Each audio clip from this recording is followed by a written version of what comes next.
Janine and Jericho latest updates. Nini, hataw sa endorsements.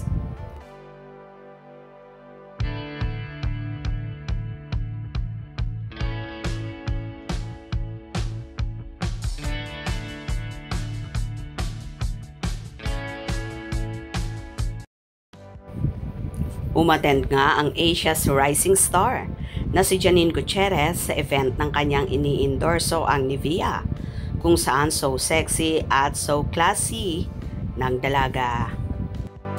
Thank you so worth it. Ayaw mo na bitawan. Kasi masyado siya nag-enjoy mag-apply.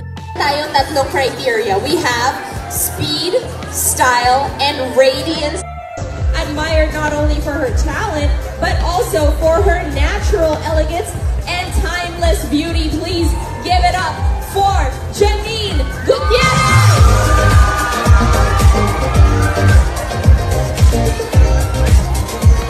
Hello, ladies! Alright, you know what? I am so sure that the audience is in good hands.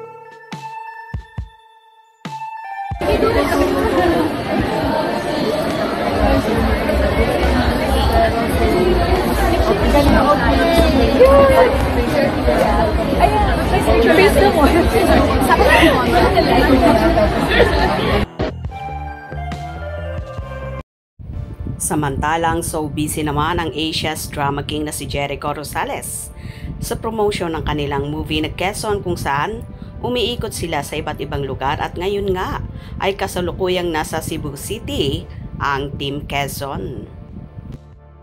Ayun hapon po sa inyong lahat. It's an honor to be here and we are so kilig and thrilled that you're actually here on the seats. Malaking ibig sabihin sa amin ito na excited ko na mapanood ang aming pelikula. You guys are the first ones to show us really that ito yung picture na mangyayari sa October 15. You guys are sitting here. We're so excited. You have your family, you have your friends, and you have a great movie to watch. We're so excited for you guys to see Quezon. We love Cebu. Your food is great. Your energy is great. Your acceptance, your pag-welcome nyo sa amin is great. So thank you so much. Thank you guys. Enjoy, okay? So meron akong exclusive entry dito sa popcorn area ng SM. And they're giving us a preview of what's about to happen October 15 when Quezon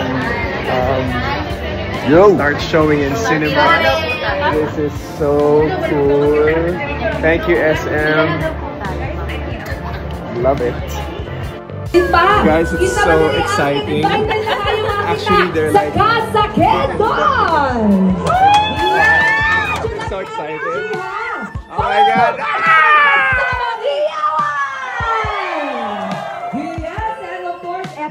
Love it. It's a little preview.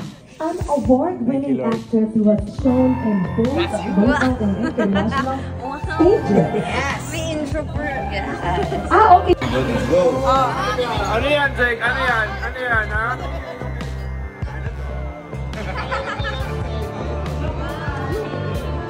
Mabuhay!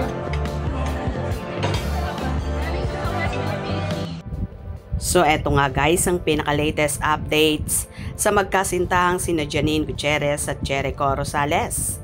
Kung nagustuhan nyo ang video na ito, comment down below.